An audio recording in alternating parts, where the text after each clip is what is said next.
आज मैं आप लोगों को एकादश स्कंध का 20वां अध्याय सुनाती हूँ, जिसमें एक सन्यासी की कथा का वर्णन है।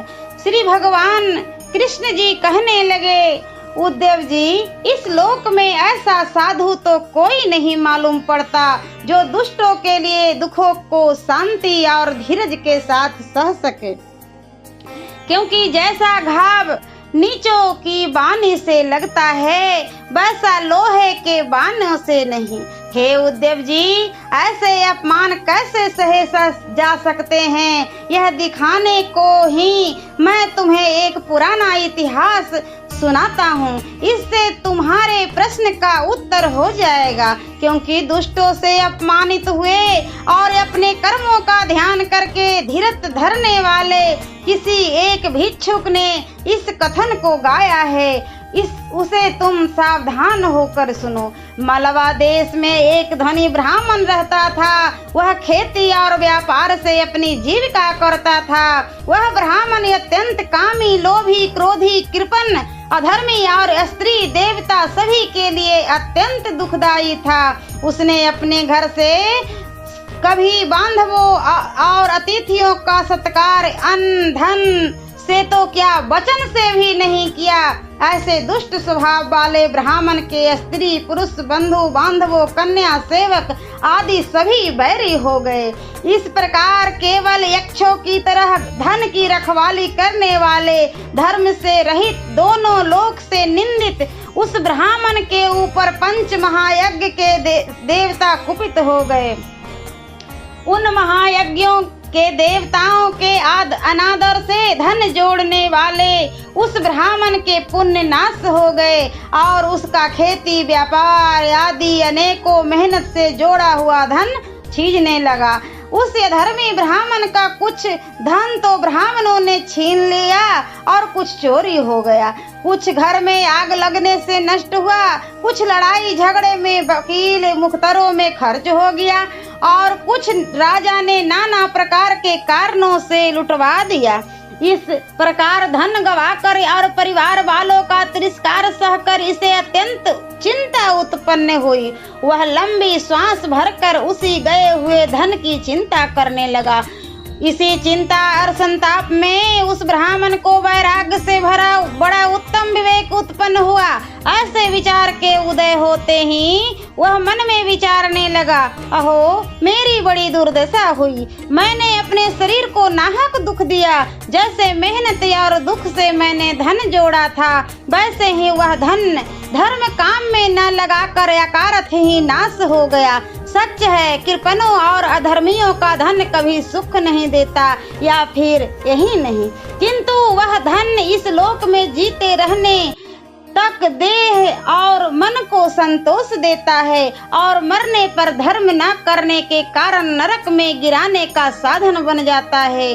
जैसे थोड़ी सी सफेदी सुंदरता को बिगाड़ देती है, वैसे ही लोग यशस्वियों के यश और गुणियों के गुण बिगाड़ डालते हैं। पहले तो धन मिलते ही भय पैदा होता है कि फिर उसे बढ़ाने, रखवाली करने, खर्च करने, नाश होने और भोग का डर ही बना रहता है। उस धन को पाने के लिए चोरी, हिंसा, झूठ, दंभ, काम, क्रोध, अभिमान, भय, वेद, बैर, अविश्वास, हिंसा, स्त्री, जुआ, मद्यपान, ये 15 अनर्थ भोगने पड़ते हैं। इससे जो अपना कल्याण चाहते हो वे इस अर्थ के अनर्थों से दूर ही रहें। माता पिता, भ्राता, स्त्री और मित्र, इन सबों में इन धन के पीछे मतभेद उत्पन्न होते हैं और एक एक कौड़ी के कारण एक दूसरे के बैरी हो जाते हैं।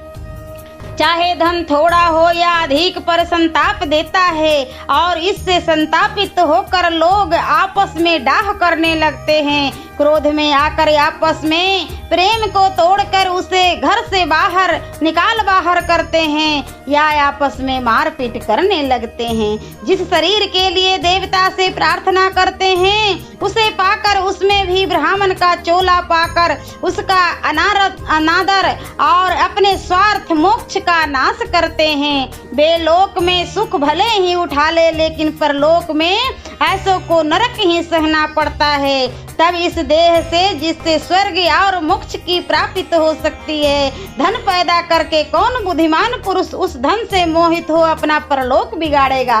कोई भी नहीं। जो देव, ऋषि, पितर, भूत, कुटुंबी और धन के साक्षी भाई बंधु इनकी ओर अपनी तृप्ति धन से नहीं करता, वह यक्षों की तरह धन का रखवाला अंत में नरक जरूर भोगता है। हे उद्धव, ऐसा संताप करता हुआ वह ब्राह्मण कहने लगा, अहो, धन के लिए व्यर्थ मेहनत करके मैं पागल हो गया। हाय, वह मेरा धन जाता रहा, आयु जाती रही और बल भी जाता रहा। अब तो बुढ़ापे ने आ घेरा, अब कौन सा फल साधन करूं? अरे, मेरे समान और दूसरा क्यों इस अनर्थ की जड़ धन को जोड़ने में अपना समय नाश करेगा? तब यह संसार ही प्रभु की माया से मोहित हो रहा है, मुझे तो ऐसा प्रतीत होता है। जान पड़ता है कि मुझ पर भगवान कुछ प्रसन्न हुए हैं, तभी मेरा धन नाश होकर मुझे इस सागर में उतरने के लिए वैराग्य रूपी नाव मिली है। अब मैं इस वैराग से जो कुछ आयु बाकी बची है, उससे धर्म आदि साधन करके अपनी इस देह को तपाकर सुखा डालूंगा। इस विषय में देवता मुझे विघ्न न देकर सहायता ही करेंगे, क्योंकि राजा सत्यवान ने एक ही मुहूर्त में अपना साधन साध लिया था। इससे मुझे भी थोड़े काल में उत्तम गति मिल जाएगी। श्री कृष्ण जी बोले, हे उद्धव जी, इस प्रकार उस ब्राह्मण ने मन में निश्चय कर मैं और तू वाली मन की गांठ को तोड़ डाला और शांत मन होकर सन्यासी हो गया।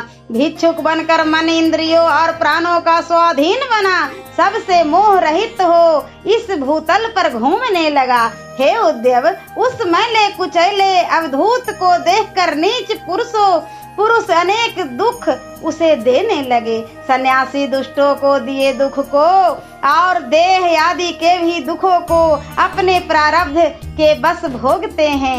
ऐसा मानकर जो दुख पड़ता गया वो सब सहता गया। दुर्जनों ने तो उसे धर्म से गिराने की चेष्टा की, किंतु वह उसके दिए दुखों से घबराया नहीं, वरन बड़े धीरज के साथ सहता हुआ अपने प्रारब्ध को ही याद करता रहा। ये सब लोग देवता, आत्मा, घर, कर्म काल आदि मेरे दुख के कारण नहीं है, किंतु मेरा मन ही मेरे दुखों का कारण है।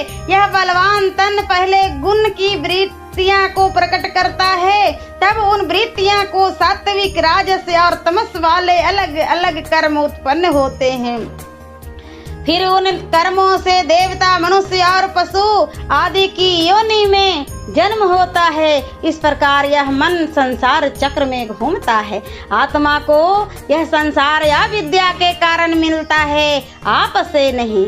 तब मन को बस में करने से ही सब काम पूरा होता है, नहीं तो सब अधूरा ही रह जाता है। दान, तप, स्वाध्याय, यम, नियम, व्रत आदि साधन केवल मन के बस में है और सब मन के आश्रित भी है। मन का बस में होना ही उत्तम साधन है, क्योंकि जिसका शांत मन बस में है उसे फिर दान आदि कर्म की क्या आवश्यकता है, और जिसका मन बस में नहीं है उन्हें दान आदि कर्मों से कौन फल मिलता है। हे उद्धव जी, इस प्रकार वह दुष्टों का सताया हुआ सन्यासी अपने ही मन में से अपनी कहानी गाकर सुनाया है।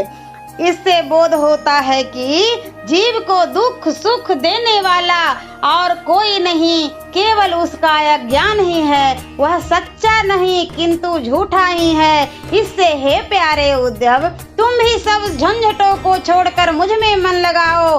मन के बस में करके मुझ में लगाना ही योग की उत्तम उन्नति है।